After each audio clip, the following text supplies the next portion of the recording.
I used to believe that if I worked hard enough, stayed quiet enough, and gave more than I received, I'd eventually be seen, valued, even loved. But I was wrong. In my family, love was measured in convenience.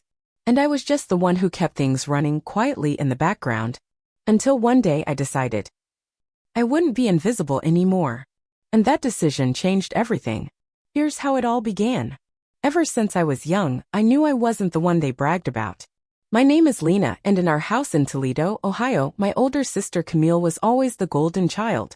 Camille is 5 years older than me, but the distance between us was more than just years. It was in everything my parents chose to see. Even the smallest thing Camille did was treated like a grand achievement. Meanwhile, no matter how hard I tried, I was met with a quiet nod or distracted, "That's nice, honey." I still remember one fall evening when I was 10. I'd filled out an application for a youth pottery class at the community rec center, all by myself. I even attached a photo of a vase I'd sculpted from leftover clay. I handed it to my mom with hopeful eyes. She skimmed it, smiled in that way that didn't reach her eyes, and said, "Maybe next session, sweetheart." I just paid for Camille's photography portfolio review. I nodded slowly, took the form, and walked back to my room. I slipped it under my mattress and never mentioned it again. It was always like that with Camille. The moment a counselor said she had a gift for visual storytelling, my parents emptied their savings to buy her a DSLR, studio lights, editing software, the works. They converted our spare room into a mini studio. Every evening, Camille snapped portraits while my mom stood behind her, glowing with pride. "She's going to be somebody one day," she'd say. Meanwhile, I'd sit in the kitchen, trying to do my math homework while the shutter clicked endlessly in the next room. When I once asked if I could join a science summer camp, the answer was quick: "The budget's tight right now." Tight. That word became code for "everything's going to Camille." At dinner, Camille talked and my parents listened like she was the host of a live podcast. She'd talk about upcoming shoots or who reposted her latest photo on Instagram. I'd quietly eat my green beans, rehearsing the sentence I got an A on my biology test in my head. But the chance never came. By the time Camille entered college, the difference was unmissable. If a professor complimented her work, my mom would post about it within the hour. But when my chemistry teacher emailed that I'd helped tutor struggling classmates, my mom barely blinked. Just a quick, "good," and the conversation moved on. At 15, I learned a truth I still carry: if I wanted anything to change, I'd have to be the one to do it. I stopped asking. Stopped waiting. I practiced the art of being quiet but capable. One day I asked my dad why Camille always came first. He looked at me like the answer was obvious. "Camille's got talent," he said. "You're smart too, but she's got that spark." I turned my face away before the tears could show. Not because it hurt, but because deep down I'd always known I was never the chosen one in our house. The summer I turned 15, while Camille was preparing to leave for college on a full scholarship to NYU's Tisch School of the Arts, with a brand new loft rental in Manhattan co-signed by our parents, I quietly began searching for a job. I didn't have a driver's license yet, and Toledo isn't exactly filled with teen-friendly job opportunities, especially for someone who didn't have the time or support most kids got from their families. But I got lucky. My Aunt Renee and Uncle Walt, who ran a small second-hand bookstore near the train tracks, offered me a few hours a week to help out. The first day I showed up, Uncle Walt pointed to a back room piled high with old encyclopedias and broken shelves and said, "Start there. It's not much, but it's honest work." I didn't flinch. I rolled up my sleeves and got to it. Every weekday afternoon, I caught a transfer bus that dropped me 3 blocks away. I swept, sorted, carried boxes, organized shelves, and eventually got trusted with restocking orders and handling the register. It wasn't glamorous. My hands were always stained with dust and ink. But there was a rhythm to it, a quiet steadiness I couldn't find at home. Books didn't talk over you. They didn't compare you to someone else. They let you take your time, find your pace. Aunt Renee would leave me sticky notes with quotes from her favorite novels. "Even the smallest star burns brightly in the dark," one read. I kept that one in my wallet. Years passed. While Camille was tagging locations in Florence and Paris for her study abroad vlogs and getting monthly allowance deposits from our parents, I was spending late nights wrapping books in brown paper for customers and biking home with aching calves and a full backpack. I wasn't bitter. I was building something. Quietly. I saved every dollar, kept every receipt, and applied to Toledo State, a smaller public university just 15 minutes from the shop. The business program wasn't flashy, but it was solid and practical. When my acceptance letter came in, I printed it and pinned it above my desk. No one asked. No one said a word. At the time, Camille had just announced an internship at a fashion magazine in Soho, and my parents celebrated like she'd been crowned queen. I remember sitting at dinner with my homemade pasta while my mom gushed over Camille's latest photo shoot. I didn't even bother mentioning my acceptance. I knew they wouldn't hear it. Instead, I opened a spreadsheet, mapped out my course load, and gave my savings account a new name, Exit Plan. It wasn't just about money anymore. It was about building the life no one else was going to hand me. It wasn't just money I was saving. It was proof that one day I'd be strong enough to leave without looking back. I never asked my parents for help with tuition, not even once. In fact, I quietly chipped in each month for the electric and water bills, even when no one asked me to. My mom would sometimes laugh and say, "Lena, you're so responsible." Not like Camille. She calls every time her Wi-Fi stops working. I'd smile, but the truth was every time they said things like that, a small part of me hardened. Camille was still their everything. She graduated from NYU with a full-on rooftop party, fresh roses, a champagne tower, and a hired photographer who followed her around all day. When I completed my first year at Toledo State with straight A's, I got a group text. "Nice job." No punctuation. No emojis. That's when I stopped hoping for more. I focused on what I could control, my work ethic, my GPA, my small but growing savings account. What I didn't realize was that all that effort, all that quiet discipline would one day make me a target, not for praise or support, but for convenience. And when that moment arrived, it didn't just hurt. It changed everything. I was 21 in the middle of my shift at the campus cafe, wiping down the espresso machine when my phone buzzed. It was my mom. Her voice was giddy. "Lena, guess what? Camille's engaged." I paused, holding a damp rag in one hand. "That's great. Tell her congratulations," I said, keeping my voice steady. I didn't even have to ask who. For years, my mom had talked about Declan, the up-and-coming editor from Camille's internship. Every time she brought him up, it was like she was reading from a magazine article, his LinkedIn, his job, his family's lakeside house in the Finger Lakes. She once called him the kind of man who deserves a girl like Camille. As if the rest of us didn't even qualify for that kind of love. Soon after, the news hit the family group chat in my mom's Facebook feed. A full proposal album, sunset lighting, candles in mason jars, and a ring big enough to catch the moonlight. I blinked through the photos, then closed the app and opened my economics notes. I had a midterm to study for. 2 weeks later, over dinner, my parents dropped another surprise. They were taking out a second loan to throw Camille a wedding worthy of her potential. My mom's eyes were practically glowing. A vineyard ceremony, string quartet, custom floral arch, she deserves it all. I lowered my fork. "What about the house loan you're still paying off?" My dad cleared his throat but said nothing. My mom just waved it off. "It's all taken care of. Don't worry. What matters most is Camille's big day." I said nothing. Because deep down, I already knew. I didn't factor into their plans unless I was the one doing the sacrificing. By then, I knew the script by heart. My voice didn't matter in family decisions. So from June to early fall, our house in Toledo turned into wedding command central. My mom actually took unpaid leave from her job to give Camille the day she deserves. Every surface was covered in sample menus, silk swatches, ribbons, calligraphy kits, and gift boxes. While Camille went dress shopping and toured venues with Declan's parents, I kept clocking into the cafe at 6 a.m., squeezing in lectures after shifts, and scrubbing down countertops at home when the kitchen overflowed with dessert samples and catering leftovers. My bedroom became the unofficial gift storage zone. Boxed crystal vases, monogrammed towels, and pricey imported table settings were stacked higher than my own textbooks. Then one evening, my mom handed me a large box and said, "This is your bridesmaid dress. Go try it on." It was pale rose satin with delicate beading along the sleeves.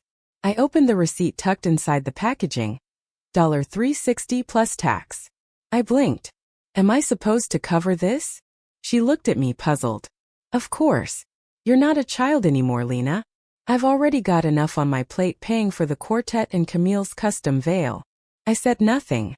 That night I sat on my bed, still wearing my cafe uniform, and entered my card details online. I maxed out my monthly budget. I stared at the confirmation screen and, for the first time in years, cried. Not over the dress itself, but over what it represented. Another beautiful expense I paid to remain invisible. The wedding was everything they imagined. Lush, extravagant. A blur of fairy lights and florals. I stood beside Camille, smiling on cue, making polite conversation, clapping during speeches. No one knew I'd missed my last bus the night before and walked 2 miles home in the dark. No one noticed how I nearly dozed off during the photo session because I hadn't slept in 48 hours, trying to balance class assignments with wedding prep. After the guests were gone, I helped my grandma rinse out champagne flutes in the kitchen. She glanced over and whispered, "You held yourself with grace today, Lena. Not for their show, but because you've learned how to be strong alone." I smiled at her, and this time it felt real. I thought that might be the end of it. But I was wrong. A year later, Camille and Declan announced they were relocating to Rochester to manage a new branch of his family's lifestyle brand. My parents were devastated, but still managed to pull together a $12,000 fresh start fund, conveniently taken out through a new mortgage line I hadn't even known existed. I watched them drive off with tears in their eyes, and something in my chest tightened, not with jealousy but with a quiet realization. The financial burden wasn't going to follow Camille anymore. It was turning toward me. That same week, I heard the old apartment Camille had once lived in during college, 2 bedrooms, modest, 15 minutes from my campus, was sitting empty. And I knew deep down what was coming next. I was running on fumes.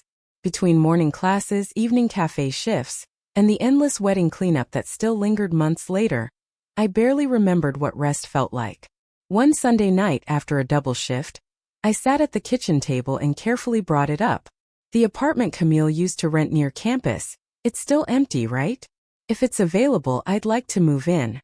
It would really help with my schedule. My mom didn't even glance away from her phone. My dad, reading the sports section, didn't lift his eyes either. Finally, my mom said flatly, "If you want to live there, you'll need to pay rent." I blinked. But Camille didn't pay. The room went silent. My dad folded the paper and replied, voice even, "Things are different now, Lena. We just took out another mortgage helping Camille and Declan with their move. We can't offer the same support to both of you." I clenched my jaw and nodded. They had every right to set their terms, but that didn't make the imbalance feel any less painful. That weekend, I moved into the apartment. It still had faint outlines on the wall from Camille's art prints, and there were wax stains on the carpet from her birthday candles. But I didn't complain. For the first time, I had a key to a space that felt even remotely mine. The following month, I graduated from Toledo State with honors. My friends went out for dinner, posed for group pictures, clinked glasses. I got a generic Hallmark card in the mail from my parents. "We're proud of you." No celebration. No dinner. No cake. But I didn't let it weigh me down, because something bigger had just arrived.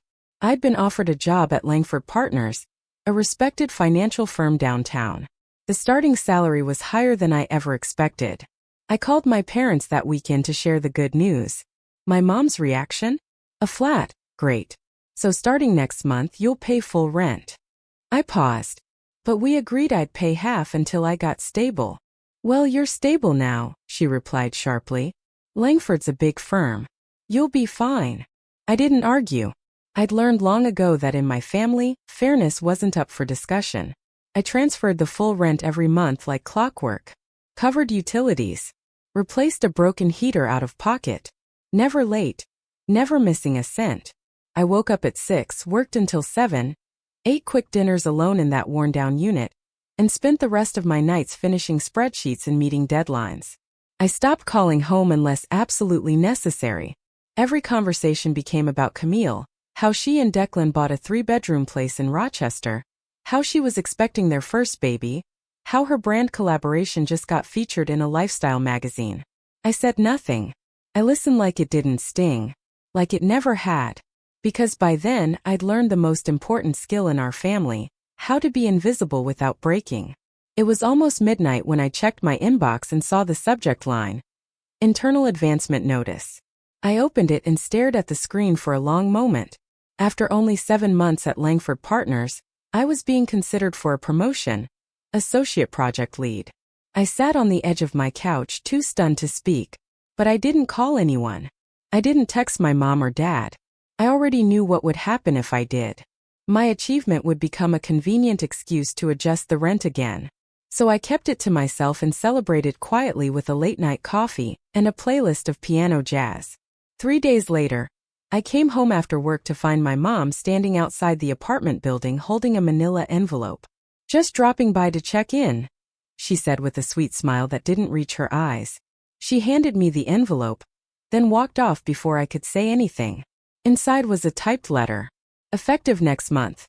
Monthly rent increase of 15% due to rising household costs." I stared at it jaw tight.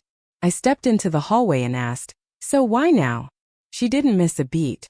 "Well, things cost more now. And I heard you're getting promoted, right?" She said like it was the most casual thing in the world. I didn't respond. I just closed my door, locked it, and stood still in the dark living room. That's when I knew it didn't matter how hard I worked. To them, I'd always be a source of income, never a daughter. But I didn't pack up just yet. I had a plan in motion, and I wanted them to feel the full weight of what came next. A week later, I was sipping coffee in my car after a client presentation when my phone rang. It was my mom. Her voice was low, almost careful. "Lena, we need to talk." "About Camille." I braced myself. The company Declan was helping with just folded. Apparently, he mishandled funds. His family's furious. They're threatening to take everything back. The house, the car. Even pushing for custody of the baby if it goes to court. I said nothing. My hands tightened around the cup. "They just need somewhere to stay for a while. Your apartment is the most practical option. It has 2 bedrooms. I closed my eyes. "So, you want them to move in with me?" She hesitated, then delivered the final blow. "They'll stay rent-free, of course, but you'll keep covering the full cost. Like you always do." I let out a bitter laugh. "You mean like I've been doing for the last 2 years? It's only temporary. I know you'll understand." I hung up, not in anger, in clarity, because this wasn't a suggestion. It was a command, and I was done obeying. It wasn't a request, it was a declaration. And I understood then that whatever say I once had, it was gone. 3 days later, Camille and Declan arrived at my apartment in a fully packed SUV. They came with baby Eli, an oversized crib, a high-tech rocker, a mountain of pastel toys, and even a sleek espresso machine worth more than my entire bedroom setup. Camille stepped in first, eyes scanning the space like she was evaluating a hotel suite. She didn't say hello. She didn't say thank you. Just walked from room to room, lips pursed in polite judgment. My mom followed close behind. She walked straight into my bedroom, gave it a once-over, and then said, "This room should work for Eli. It's quiet and gets enough light. Lena, you'll sleep on the couch for now." I stood still, heart pounding. This is my room. I'm the one paying rent. She looked at me like I'd missed something obvious. "The baby needs a peaceful place to sleep. Don't be difficult." I almost reminded her that I'd once been a child in this family too. A child who never got her own quiet corner, who did homework beside a laundry room and learned how to fall asleep to the sound of someone else's success. But I said nothing. I gathered my belongings, folded my bedding, and relocated to the creaky sofa near the drafty window. The next 3 months blurred into a kind of waking exhaustion I hadn't known was possible. I became the live-in help, the reluctant nanny, the invisible cook. I went to work, came home, and found myself immediately handed Eli without a word. Camille wandered in and out, sometimes running errands, sometimes lounging with her laptop and lifestyle magazines. Declan barely spoke. Mostly he sat on the floor, scrolling endlessly through photos from his former life in Rochester. No one asked how I was managing, if I was tired, if I had deadlines. They ate every meal I made, left dishes stacked high, and let the utility bills skyrocket. Baby socks littered the balcony railing. Bottles sat unwashed in the sink. I paid every bill anyway because no one else would. One night, desperate, I brought up the idea of them contributing just a little. Later that evening, my mom called. Her voice wasn't gentle. "Lena, you need to stop being selfish. Camille and Declan are going through a lot. He had everything and now it's gone. Can't you carry just a little more for family?" I almost laughed. "I've been carrying since I was 16, I wanted to say." That night, I sat at the kitchen table, now covered in baby toys and unpaid receipts, reviewing my bank balance. The numbers didn't lie. If things kept going this way, I wouldn't be able to keep the apartment much longer. Then I heard them talking. Camille and my mom. They didn't know I was still home. "Don't worry," Mom whispered. "I'll keep transferring half of Lena's rent to you every month. She'll never know." That's perfect, Camille replied. At least someone gets it. I stood there frozen. They weren't just living in my space. They were draining me dry. Quietly. Willingly. That night, I opened the folder I had labeled exit plan and pulled up the apartment listings I'd saved. It was time. It was time to break the cycle for good. After Camille and Declan moved into my apartment temporarily, I thought I'd seen the worst of it. I was wrong. That Monday morning, I was balancing a dry piece of toast in one hand and prepping slides for an 8:30 a.m. virtual meeting when I heard a knock on the door. It was my mom. She stepped in, holding a stack of printed papers with the calmness of someone delivering news that should be accepted without question. Lena, we need to talk about the rent. I blinked. I already paid it this month. She placed the stack on the kitchen table. Starting next month, your rent will double. I lowered my mug and stared at her. Double? You can look, she said, gesturing to the paperwork. There are more people here now. More laundry. More hot water. Declan's been using the espresso machine a lot. You're doing well at work, Lena. It's only fair you support the family a little more. I took a breath, careful not to explode. Declan still isn't paying a cent. Neither is Camille. She shook her head. They've been through enough. You, on the other hand, you've got a job, benefits, a future. You can handle it. I let out a hollow laugh. You mean this sofa I sleep on, the meals I cook and barely eat, the bills I pay while being treated like a stranger in my own home? That's everything. That night, I didn't sleep. I pulled out my spreadsheets again, recalculated my budget. If the rent really doubled, 85% of my paycheck would go toward a place where I didn't even have a room of my own. Something didn't add up. My instincts told me the lie ran deeper. The next morning, a rare opportunity came. My mom left her phone on the kitchen counter while taking a call in the hallway. A notification buzzed. I wasn't proud of what I did next, but I was done being naive. Declan, Mom, can you send $400 this week? Camille saw this nursery set she loves. Then another message seconds later. If Lena asks, just say it's for apartment maintenance or something, okay? My stomach dropped. I opened the messages. No password. Just trust, blind, misplaced trust that I wouldn't look. But I did. And what I found was page after page of transaction logs, months of texts, and confirmation codes. Every rent payment I'd made split quietly. Half wired directly to Camille and Declan. My mother had been treating me like a silent bank account. It wasn't just about the money. It was the betrayal. The deception. The fact that no one thought I deserved the truth. Later that night, wrapped in an old fleece blanket, I sat on the small balcony and stared at the quiet skyline. Somewhere out there, I thought, someone like me must be wondering the same thing. When is enough enough? I opened my laptop, opened my exit plan folder, and searched again. 1-bedroom apartment, downtown Toledo. No roommates. Quiet building. Within the hour, I found it. A modest third-floor unit, 10 minutes from my office. The landlord's name was Cynthia, and her only condition was no chaos. Perfect. I'd had enough chaos to last a lifetime. The landlord, Cynthia, had only 2 requirements: a steady income and respect for the space. No drama, no chaos. I sent the email before I went to bed, requesting a showing for the very next morning. It was Friday. While finalizing slides for a client meeting at work, my phone rang. My mom's voice came through, unusually warm, too warm. Lena, I just got off the phone with Camille. Could you transfer the rent today? I want to send some of it to them for groceries this weekend. I paused, staring at the spreadsheet on my screen. Of course, Mom, I said calmly. Then added, but this will be the last time. She went quiet. What do you mean? You mean what? I didn't answer. I smiled, more to myself than to her. The kind of smile that comes after you've packed your final box in a life you've quietly outgrown. I had just 30 hours left. 30 hours until I disappeared from the role they'd written for me. The lease was already signed. A small, clean 1-bedroom apartment on the 3rd floor of a brick building, just an 8-minute walk from my office. Cynthia had offered me a key that very morning. All I ask, she said, is that you treat this space with peace. I promised her peace. I'd been starving for it. That evening, I ordered the largest suitcase I could find with same-day delivery. After work, I began packing while Camille binge-watched old reality shows in what used to be my bedroom, now called Eli's quiet nap room.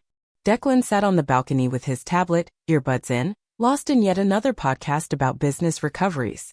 I moved slowly, deliberately. I didn't touch what wasn't mine. I left the espresso machine, the cluttered shoe rack, the fancy diaper warmer they never used. I packed what belonged to me, my laptop, 3 pairs of shoes, some clothes, a desk lamp, and a hardcover journal I'd been writing in since college. But more than that, I packed what truly mattered, my silence, my patience, and the strength they mistook for weakness. At 2:10 a.m., I wheeled my 2 suitcases past the nursery-colored hallway and out into the cool Toledo night. There was no crying baby, no arguing voices, just the sound of my steps echoing towards something that had always felt out of reach. Freedom. I left a note taped to the fridge, scrawled in steady handwriting. Don't call. Don't follow. Don't ask for another dime. That morning I stood in my new apartment barefoot on the clean hardwood floor. No decorations, no dishes, just space. My space. I brewed myself a cup of coffee, sat cross-legged, and played a soft instrumental playlist. For the first time in years, my life sounded like my own. No texts. No voicemails. No missed calls. Just silence. I exhaled and let it wrap around me like a weighted blanket. Then came the first of the month, the day they usually expected the rent. My phone rang. Mom. I let it go to voicemail. 3 hours later, a message lit up my screen. Lena, just a gentle reminder, today's rent is due. Camille's taking Eli to his pediatrician later, and I haven't been able to send them any extra this week. I smiled. Not out of pettiness but clarity. Exactly what I expected. I typed slowly, each word deliberate, final. Mom, maybe you haven't realized I moved out last week. You won't be receiving another cent. Not today. Not next month. Not ever. Less than 5 minutes later, the phone exploded with calls. One after another. I didn't answer. I turned off the ringer and kept making tea. Then came a long text. Part guilt, part rage. You're being unreasonable, Lena. You know your sister is struggling. I only took part of your rent to help her get back on her feet. That's what family does. We support each other. How could you just walk away like this? I replied with one sentence. Family isn't where one person carries everything while the rest only take. The next message came from Camille. So you really bailed, huh? Congrats. Hope your new bed is big enough to hold all your selfishness. I stared at it for a moment, then hit block. Camille. Mom. Declan. All of them. I didn't feel rage. I didn't even feel sadness. Just relief. Because for the first time in my life, I wasn't trapped in their definition of love. The one where I sacrificed and they collected. That winter, the snow came early. My apartment was warmed by an old gas heater that sputtered when the wind howled. But it still felt like home. Warmer than the house I grew up in. Warmer than the space I funded for people who never said thank you. I finished my first semester in the Toledo MBA program with straight A's. I'd only enrolled to prove to myself I could.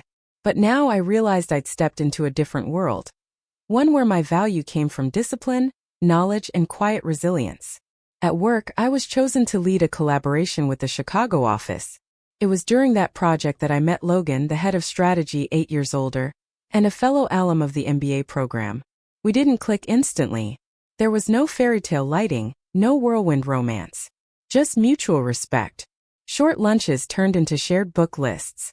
Project talks drifted into discussions about design, ethics, leadership. And slowly, without either of us noticing, something peaceful began to grow. Logan never pried about my past. When I mentioned it briefly, honestly, he just nodded. Some people have to leave in order to really live, he said.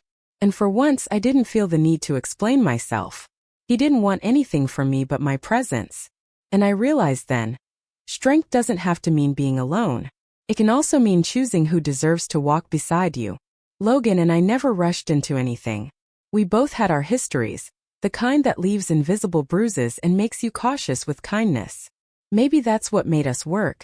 We didn't try to fix each other. We just listened. We respected silence.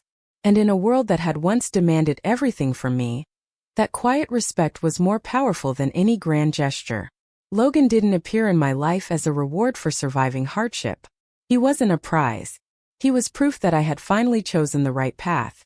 And that yes, there are people out there who understand boundaries and honor them. Meanwhile, through occasional updates from Grandma Jean, I learned things back home were unraveling fast. Camille and Declan had maxed out their credit cards. They couldn't afford Eli's preschool tuition. My mom had started borrowing from old friends just to keep up appearances. The same neighbors and church friends who once bragged about Camille's weddings and social media collaborations now avoided her calls. The illusion was cracking. One day, Grandma told me my mom had broken down crying in the kitchen, repeating over and over, "If only we hadn't let Lena go." But the truth was they never let me go. I walked away. And once I left, they couldn't stop me. I didn't hate them. Hate is heavy. It eats energy I'd rather use for living. Instead, I poured that energy into building something honest. I started writing again little essays, reflections on what it meant to grow up carrying everything while being told I asked for too much. I posted one piece to a forum for financially independent women, just to see if anyone else felt the same. It went viral. A week later, I was invited to speak at a nonprofit women's empowerment event. They wanted me for a talk series called Standing Up After the Shadows. Not as a victim, but as a woman who had quietly redrawn the blueprint of her life. That night, as I stood on stage watching strangers wipe away quiet tears, I realized I wasn't just telling my story. I was speaking for every person who had carried their family's burdens in silence. People who had never been given permission to choose themselves until now. Later that night, I opened my old laptop and pulled up the folder once titled Family. I didn't delete the photos. I moved them to an external drive and renamed the folder. Lesson learned. No anger. No nostalgia. Just truth and the freedom that comes with it. That weekend, Logan asked if I'd like to visit his mother in Traverse City. I hesitated, but he reached for my hand and said gently, "Don't expect anything. I just want you to see that family can also be where you're loved the right way." I nodded, not because I was broken, but because I was finally ready. Not to relive the past, but to fully live the future. Once I had been a shadow in someone else's home. Now I stood fully in the light. Not because anyone carried me there, but because I carved the path myself. Lena's story is a reminder that freedom doesn't always come from escape. It comes from boundaries. No one is born to carry others indefinitely. Family should never be an excuse for injustice. Strength is not endurance alone. Sometimes it's walking away with your head held high and choosing a life that belongs entirely to you. Lena did it. So can you. What do you think of Lena's decision? Was she being too harsh or finally standing up for herself? Share your thoughts in the comments, and don't forget to subscribe for more powerful family stories just like this one.